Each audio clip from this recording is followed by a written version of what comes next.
कलयुग के दो ऐसे देवता जो आज भी भक्तों की मनोकामनाएं पूरी करते हैं और भक्त इनको श्रद्धा से पूजते भी हैं। पहले देवता बारबरी यानी खाटू श्याम, ये कलयुग के देवता माने जाते हैं क्योंकि जब इन्होंने श्री कृष्ण को महाभारत युद्ध के समय जब श्री कृष्ण को ये ज्ञात हुआ हाँ धनुर्धारी बर्बरी कमजोर पक्ष की तरफ से युद्ध करेगा, तो श्री कृष्ण ने उनके 3 धनुष की शक्ति जानी। तो उन्होंने देखा कि बारबरी युद्ध में उतरते ही युद्ध क्षण भर में समाप्त हो जाएगा।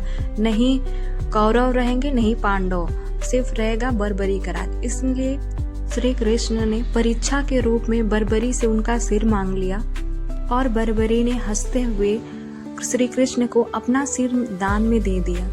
युद्ध समाप्त होने के बाद श्री कृष्ण ने कहा, खुशी होकर कहा, हे बारबरी, तुम कलयुग में श्याम नाम से पूजे जाओगे। जो भी तुम्हें सच्चे मन से पुकारेगा तुम उनकी मनोकामनाएं पूरी करोगे। इसलिए खाटू श्याम को कलयुग के राजा कहा जाता है, यानी देवताओं के कलयुग के राजा माना जाता है। कलयुग के दूसरे राजा हैं जगन्नाथ जी। आइए जानते हैं इनकी कथा। जगन्नाथ जी को कलयुग का देवता इसलिए कहा जाता है कि जगन्नाथ जी श्री कृष्ण के प्रत्यक्ष रूप हैं।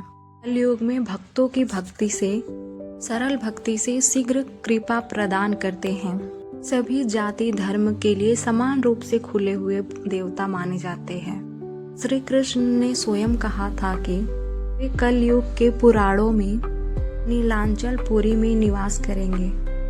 कथा है कि महाभारत के युद्ध के बाद उदबी ने जब श्री कृष्ण से पूछा, श्री कृष्ण द्वापर के बाद हम आपको कहाँ पाएंगे, तब श्री कृष्ण ने कहा था कि हे उदबी, मैं कलयुग में पूरी जगन्नाथ रूप में रहूंगा।